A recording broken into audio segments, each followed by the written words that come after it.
नमस्कार सभी विद्यार्थियों को। आज हम पढ़ेंगे कक्षा 10वीं गणित में केंद्रीय प्रवृत्ति के माप भाग 2। भाग 2 के अंदर हम देखेंगे माध्यक ज्ञात करना और माध्यक ज्ञात करने के बाद देखेंगे हम बहुलक ज्ञात करना। इससे पहली क्लास जो थी उसमें हमने पढ़ा था माध्य कैसे ज्ञात करते हैं और माध्य ज्ञात करने की जो विधियाँ थी तीनों विधियों को हमने पढ़ा और तीनों श्रेणियों को भी पढ़ा था। प्रत्यक्ष विधि है, कल्पित माध्य विधि है और पद विचलन विधि को बहुत अच्छी तरीके से पढ़ लिया था और मुझे विश्वास है कि आप सभी को बहुत अच्छे से समझ में आ गया होगा। और आज की क्लास में हम शुरू करते हैं माध्यक ज्ञात करना। तो माध्यक ज्ञात करने के लिए आपके दिमाग में सीधा आना चाहिए कि जब भी माध्यक ज्ञात करना हो उस स्थिति में आपको क्या करना है। कोई भी श्रेणी मिलेगी जो बिल्कुल आसान सवाल होता है, व्यक्तिगत श्रेणी। तो व्यक्तिगत श्रेणी का जो प्रश्न होगा उसमें आपको एक श्रेणी मिलेगी जिसमें संख्याएं होगी जो या तो सम संख्या में होगी या विषम संख्या में। जैसे मैं फॉर एग्जांपल यहाँ लेता हूँ, कोई संख्या आपको दे दी 52, 50, 45, 55, 63, 40 और 42 और ज्ञात करना है माध्यक।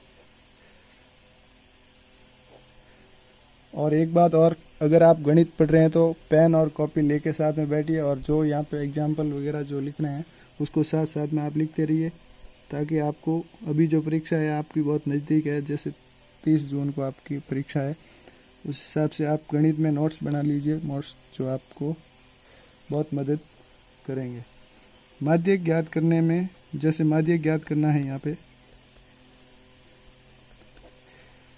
तो सबसे पहला काम होता है कि जो श्रेणी दी हुई है उसको या तो आरोही क्रम में व्यवस्थित करिए या अवरोही क्रम में, आप जिसमें चाहें व्यवस्थित कर लें।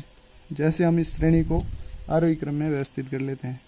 जैसे सबसे पहले संख्या आएगी इसमें 40, 42, फिर 45, फिर आ गई 50, फिर आ गई 52 और फिर आ गई 55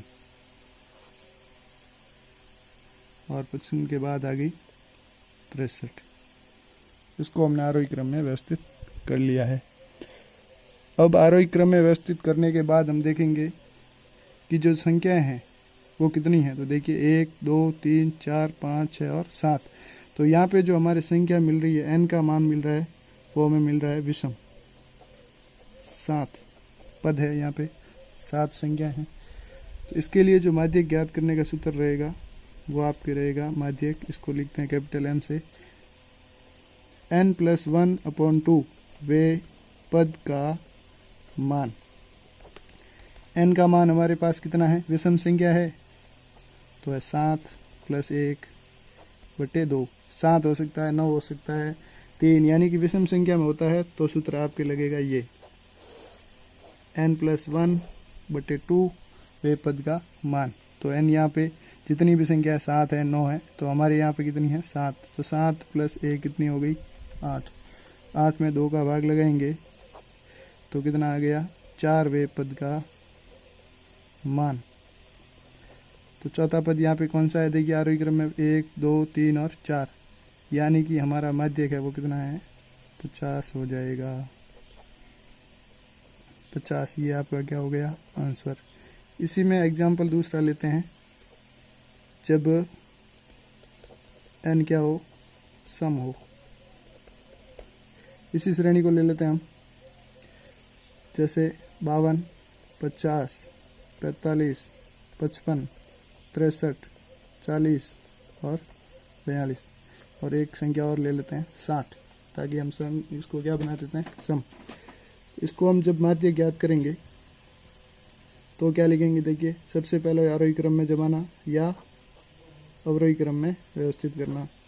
तो आरोही क्रम में ऊपर व्यवस्थित किया है 40, 42, 45, 50, 52, 55 और 60 और 63, ये हमने व्यवस्थित कर लिया। अब हम इसमें क्या करेंगे, देखिए आरोही क्रम या अवरोही क्रम में व्यवस्थित करना है। आपने जैसे आरोही क्रम में इसको व्यवस्थित कर लिया, अब माध्यक ज्ञात करने का जो सूत्र रहेगा, यहाँ पे संख्याएं हैं, n का मान हमारे पास 8 है, यानी कि ये सम संख्या में है। जब हमारे पास सम संख्या में n का मान है तो माध्य ज्ञात करने का जो सूत्र रहेगा वो आपके रहेगा 1/2 n/2 प्लस n/2 प्लस 1 वे पद का मान। ये रहेगा आपके सूत्र। इस सूत्र में देखिए जैसे ये श्रेणी थी तो इसमें हम देखेंगे जो माध्य ज्ञात करने का सूत्र हमने देखा वो क्या लिखा हमने 1/2 n/2 प्लस n/2 प्लस 1 वे पद का मान। ठीक है, पद का मान। तो यहाँ पे हमारे पास n का मान कितना है 8 सम है, तो यहाँ n का मान हम रख देते हैं 8/2 प्लस 8/2 प्लस 1 वे पद का मान। 1/2 8/2 क्या हो गया 4 प्लस 8/2 कितने हो गए 4 4 और 1 कितने हो गए 5 वे पद का मान। तो यहाँ 1/2 4वें और 5वें पद का मान लिखना है। तो 4वें और 5वें पद का मान हमारे क्रम में देखेंगे 1 2 3 4 4 का है 50 और 5 का है 52। तो यहाँ हम लिखेंगे चौथे पद का मान 50 है और 5वें का कितना है 52। वे पद का मान नहीं लिखेंगे अब क्योंकि हमने मान रख दिया है। तो 1/2 50 और ये कितना हो गया 102 और इससे ये कट गया कितना आ गया 51। यह आपका आंसर हो गया। अगर जो संख्या दे रखी है अगर सम संख्या में दे रखी है तो ये फॉर्मूला अप्लाई होगा और ये व्यक्तिगत श्रेणी बिल्कुल आसानी से हो जाएगा। अब बात करें हम वर्गीकृत श्रेणी की। देखिए आपके सामने ये दो प्रश्न हैं। माध्य ज्ञात करना, यहाँ पे अवर्गीकृत श्रेणी दे रखी है। देखिए इसमें कोई वर्ग अंतराल नहीं दिया हुआ है और अगर आपको प्रश्न मिल जाता है ऐसा और लिखा हुआ हो निम्न का माध्य ज्ञात कीजिए, और एक तरफ तीसरा प्रश्न है जो सबसे इम्पोर्टेंट है परीक्षा की दृष्टि से। ज़्यादातर 90% सवाल जो आता है वो वर्ग अंतराल का ही पूछा जाता है परीक्षा में, तो इसको विशेष रूप से आपको समझना है। तो देखिए हम दोनों टाइप के ये समझने के साथ साथ ये भी बहुत ज़रूरी है, सबसे ज़्यादा कन्फ्यूजन इस प्रश्न में बच्चे होते हैं। तो देखिए हल कैसे करेंगे इसको। तो जब भी माध्य ज्ञात करना हो तो माध्य ज्ञात करने के लिए आपको सबसे पहले चीज़ ये ध्यान रखनी है कि जब भी माध्य की बात आए और जब श्रेणी वर्गीकृत हो दी हुई और अवर्गीकृत दी हुई हो, तो दोनों हो, तो सबसे पहले आपको CF ज्ञात करना, संचयी बारंबारता ज्ञात करनी जरूरी है। तो हम देखते हैं सबसे पहले इसको अंक और विद्यार्थी की बात करते हैं। 10 20 30 40 और 50 3 2 7 3 और 5।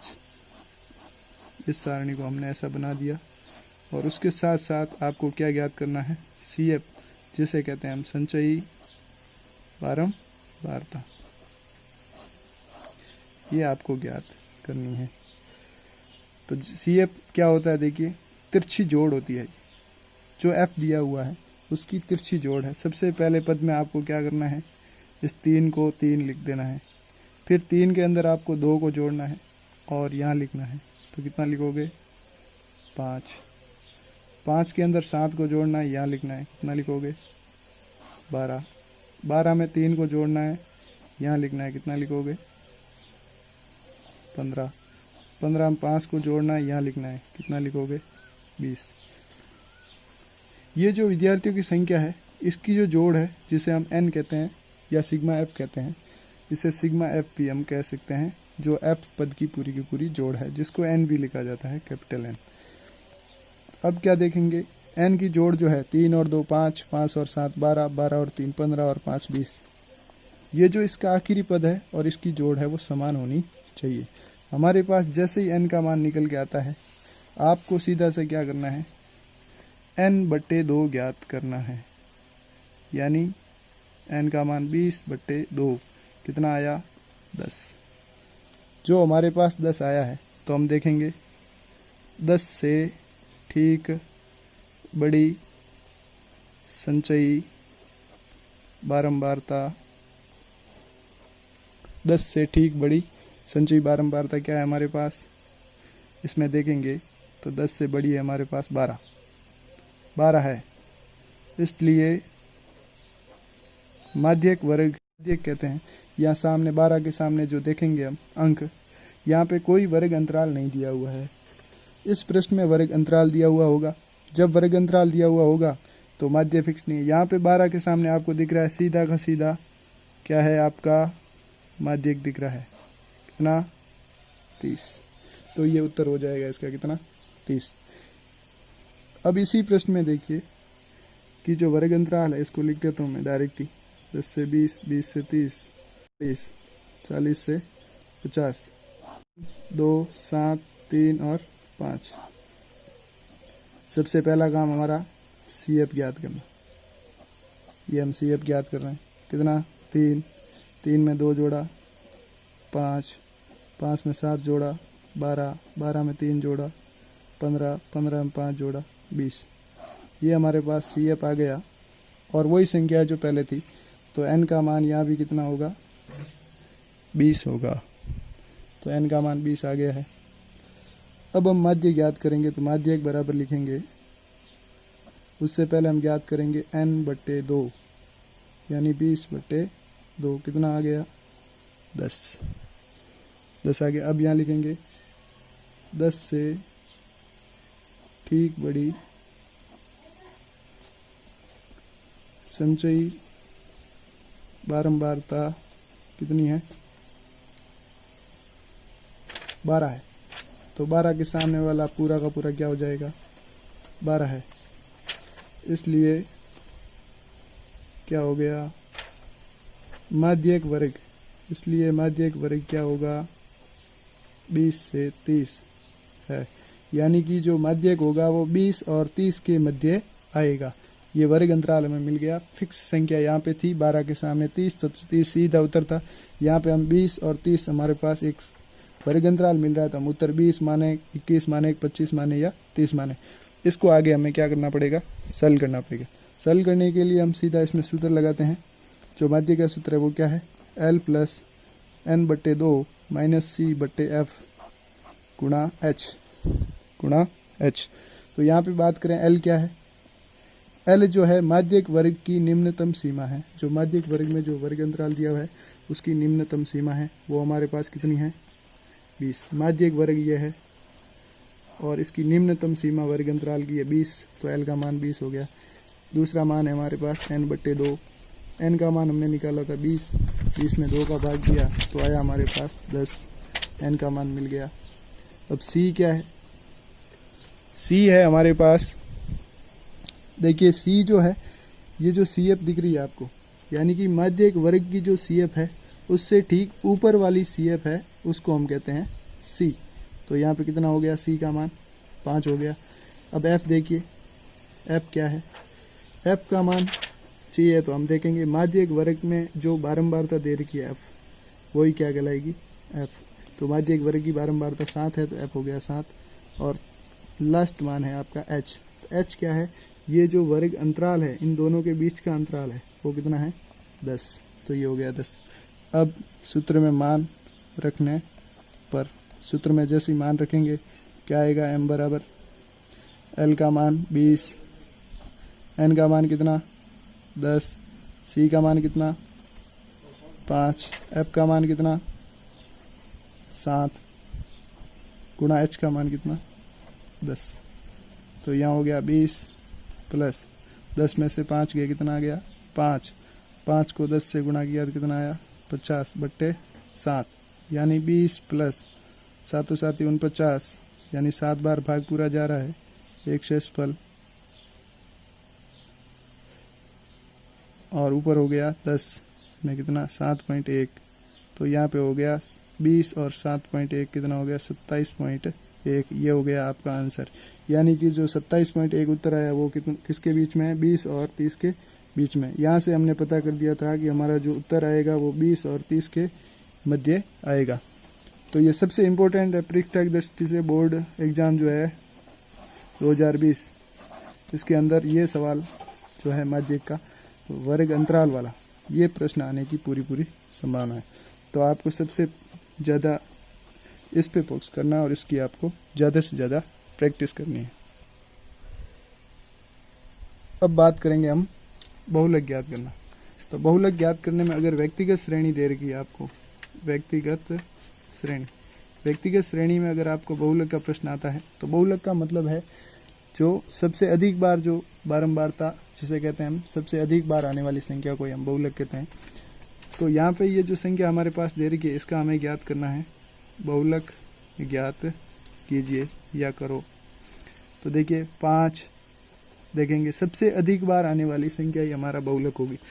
तो यहाँ पे देखेंगे 5 है, 1 बार 2 बार आ गई। 7 है, 7 1 बार आ गई, 2 बार आ गई। 5 और 7 दोनों 2 बार आ गई। अब 3 2 बार आ गई। अब 2 को देखेंगे तो 1 2 और 3 बार आ गई। यानी सबसे अधिक बार आने वाली संख्या कौन सी है? सबसे अधिक बार आने वाला अंक है, वाली संख्या भी लिख सकते हैं आप। कितनी हो गई? 2। तो आपका बहुलक क्या हो जाएगा? 2। यानी जो सबसे अधिक बार आ रहा है वही आपका बहुलक होगा। ये तो बिल्कुल आसान प्रश्न है जो परीक्षा में पूछे जाने की संभावना बहुत कम है। प्रश्न जो आता है लगभग 99% प्रश्न, जो 99% जो प्रश्न बनते हैं वो बनते हैं आपके वर्गीकृत श्रेणी जिसमें वर्ग अंतराल दिए हुए, चाहे वो कल्पित माध्य विधि से ज्ञात करना हो, माध्य ज्ञात करना हो, चाहे माध्य ज्ञात करना हो, चाहे बहुलक ज्ञात करना हो। जैसे ये अवर्गीकृत श्रेणी की बात करें तो बहुलक में हम क्या देखते हैं? जो संख्या सबसे अधिक बार आई है उसको ही हम बहुलक कहते हैं। तो इसको आप सारणी में सीधा देख सकते हैं कि जैसे ये हमारे पास संख्या है 10 20 30 40 और 50, 3 2 7 3 2 और 5। सबसे अधिक बार आने वाली संख्या कौन है? सबसे अधिक बारंबारता यह है 7। सबसे अधिक बारंबारता किसकी है? 7 है। इसलिए और एक बात हमेशा ध्यान रखिए, जो यहाँ पे जो वर्ग अंतराल जो वर्गीकृत हो या अवर्गीकृत हो, चाहे माध्य हो, माध्य का हो या बहुलक हो, हमेशा उत्तर जो होता है वो इसमें से होता है आपका। तो यहाँ पे जो 7 के सामने वाला वर्ग अंतराल हम देखेंगे जहाँ पे दिख रहा है आपको 30, इसीलिए बहुलक क्या हो गया? 30 होगा। यही आपका इसमें आंसर होगा। तो सबसे इम्पोर्टेंट है परीक्षक दृष्टि से वो है वर्गीकृत श्रेणी। उसको हम देखते हैं आगे।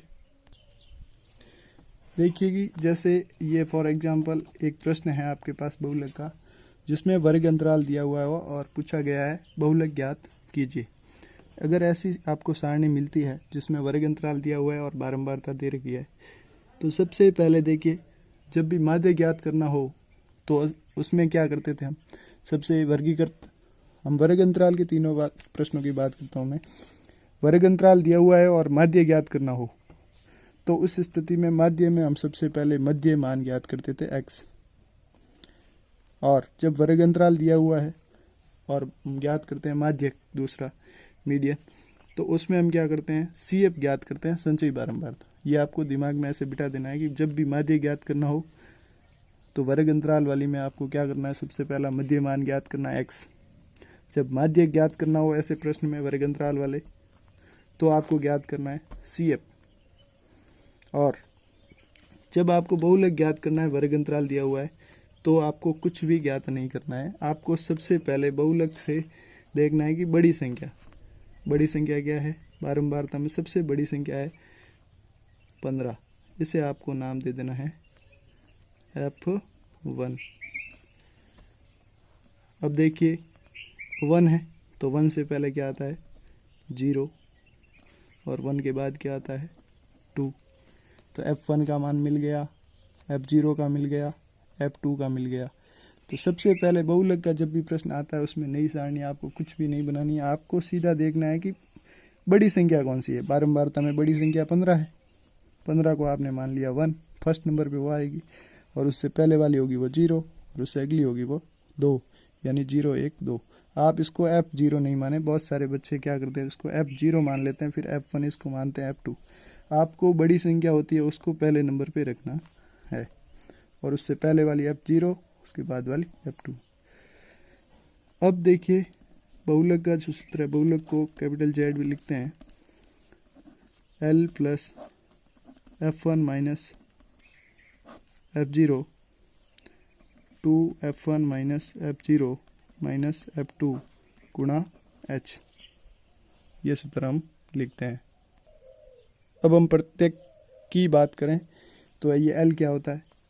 L होता है बहुलक वर्ग जो हमें प्राप्त हुआ, ये बहुलक वर्ग है, उसकी वर्ग अंतराल की निम्नतम सीमा है, यानी कितनी? 20। तो F1 क्या होगा? F1 है सबसे अधिक बारंबारता। सबसे अधिक बारंबारता कितनी है? 15। तो फिर F0 क्या है? F0 आपको बताया कि जो सबसे अधिक बारंबारता उससे ठीक ऊपर की बारंबारता है, कितनी है हमारे पास? 2। फिर बात करें F2 की, तो देखिए जो सबसे अधिक बारंबारता है उससे ठीक बाद वाली बारंबारता जिसे F2 कहते हैं, जो कितनी है? 7। यानी कि F1 F0 F2 L, एक मान मिल गया L का, F1 मिल गया, F0 मिल गया, F2 मिल गया। अब मान रह गया H का। तो H होता है क्या है? वर्ग अंतराल होता है। तो वर्ग अंतराल 20 और 30 के मध्य का अंतराल कितना है? 10। अब मान रख देते हैं। मान रखने पर तो Z बराबर हो गया L का मान कितना? 20 प्लस F1 कितना है? 15 माइनस F0 कितना है? 2 बट्टे कितना है? 2F1, यानी 2 गुणा F1 का मान कितना है? 15 माइनस F0 का मान कितना है? 2 माइनस F2 का मान कितना है आपके पास? 7 गुणा H का मान कितना है? 10। अब Z बराबर हो गया 20 प्लस 15 में से 2 घटाए तो कितना है? 13। यहाँ पे देखिए गड़बड़ कर लेते हैं बच्चे, तो आपको सबसे पहले गुणा यहाँ करना है। बदमाश रूल, जो बॉडमास रूल होता है, उसको आपको फॉलो करना है। सबसे पहले जो गुणन 4 संक्रियाएं हैं गणित की, उसमें सबसे पहले होता है, वो आपको ध्यान रखना है, सबसे पहले डिवाइड होता है, फिर मल्टीप्लाई, फिर जोड़ या बाकी में से कर सकते हैं। तो यहाँ भाग है नहीं, गुणा है, तो सबसे पहले इन दोनों संख्याओं का गुणा कर लेते हैं। कितना? 30 माइनस 2 और 7 कितने हो गए? 9 गुणा 10। तो Z बराबर हो गया 20 प्लस 13 और 10 का गुणा हो गया 130, और ये हो गया आपका 21। हो गया आपके Z बराबर 20 प्लस 21 का 130 में भाग लगाते हैं, तो देखिए इस 6 बार तो पूरा भाग जा रहा है। 21 पंजे 105 और 126, 6 बार भाग चला गया, पीछे बच गए 4, लगाया दशमलव, बच गया 0, भाग गया 1 बार, पीछे बचे 19, 190, तो 21 नंबर 189, यानी कि 6.19 समथिंग उत्तर आ रहा है। और ये जोड़ के क्या हो गया? 26.19, यह आपका बहुलक उत्तर आ गया। तो देखिए यहाँ पे 20 और 30 के मध्य हमारा बहुलक आया। इसी प्रकार पहले प्रश्न किया था, उसमें भी माध्य क्या आया था? बीच में आया था। तो मैं आशा करता हूँ कि आप सभी को ये समझ में आ गया होगा। अगर आपको कोई चीज़ समझ में नहीं आए तो आप कमेंट भी कर सकते हैं वीडियो पे, और वीडियो को थोड़ा एक बार रिवाइज भी कर लें, बार बार इसको देख सकते हैं कि जो क्या कहा हुआ है, कैसे प्रश्न करना है। तो सबसे ज़्यादा इसमें इम्पोर्टेंट है वो परीक्षा की दृष्टि से, वो है वर्ग अंतराल वाले प्रश्न, यानी जिसमें वर्ग अंतराल दिए हुए हैं वो प्रश्न आपको सबसे पहले हल करने हैं, और इन्हीं प्रश्नों की आपको प्रैक्टिस करनी है। यहाँ पे संख्या कुछ भी हो सकती है, आपको बस तरीका आना चाहिए। ये परीक्षा में आपको 6 नंबर दिखाएगा, ये पूरा का पूरा टॉपिक है।